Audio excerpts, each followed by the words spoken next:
From ABC News, around the world and into your home, the stories that touch your life. And welcome to 20 and a Half. I'm your host, Hugh Upps. Tonight, Geraldo Riviera tells us about a new type of addiction and the first teenager to suffer from it. Geraldo? Thanks, Hugh. Teenage addiction. Any form of it can scare a parent, but there's a new kind of addiction that may soon be a threat to our younger generation. It doesn't involve tobacco, alcohol, or even drugs, but instead a state-of-the-art piece of equipment. This is the story of Jason Doble. He was an upstanding citizen and a popular boy in high school. No one ever knew he was suffering from video camera addiction. Video camera addiction, or Scoopitis as psychologists refer to it, can happen to anyone, just as it happened to Kenneth and Catherine Doble's son. We begin our story at Jason's home in Stanley, Virginia, a small, quiet town where everybody knows everyone else. They were all surprised to see it happen. Never seen anything like it. He was carrying that thing around everywhere.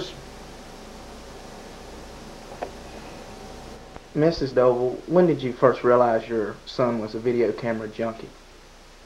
Well, sometimes he would bring it home from school and film us and the cat and different things at the house, but I never figured he was getting hooked on them.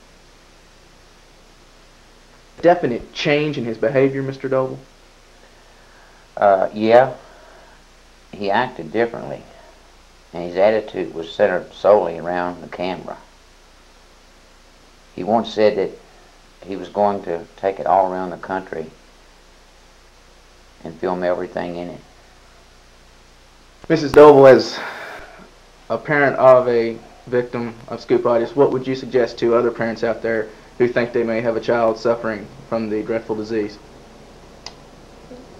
Well, the first thing I would suggest is signs in their room in the way that they keep their personal belongings, such as microphones stuck in their boots and cameras under the bed, and eating lunch off the VCR, and their correspondence, their mail correspondence, deals solely with camera equipment.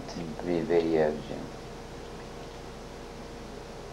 What about you, Mr. Doble? Well, I guess something a parent should look for is just everyday going-ons around the house. I mean, just it's kind of like a combat zone.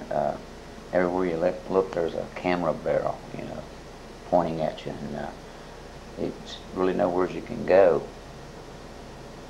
No way to escape it, and it's pretty obvious for any parent who would be looking for this type thing. Only one of his friends would grant us a camera interview, and he asked that we not reveal his identity. He was constantly bugging us about getting together just to film something, and when we couldn't, he would get very angry and shut us out.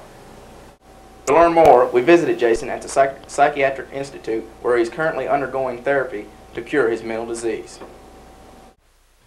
Do you feel you do have a disease? They convinced me of that here and are trying to help me. I'm doing really good from what they tell me. How did it all start? What made you go gung-ho? I'm interested in TV and everything.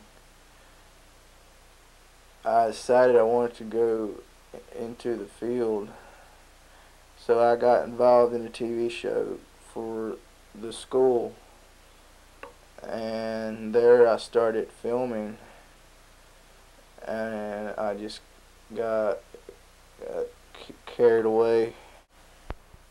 This seems to be a good atmosphere to get away from TVs and cameras and the like. It is. All that is here is books and stuff to read. So all I really get done is reading. What would you like to do after you get out of here? I'd really like to start writing books. I feel it's there that my real talent lies. For Jason is unknown, but his therapists do say he's away from Scoopitis somewhat and is now ready for the real world again. Well, thank you, Geraldo, and thank you for watching. That's 20 and a half for now. I'm your host, Hugh Ups. We're out of touch, so leave us alone. Good night.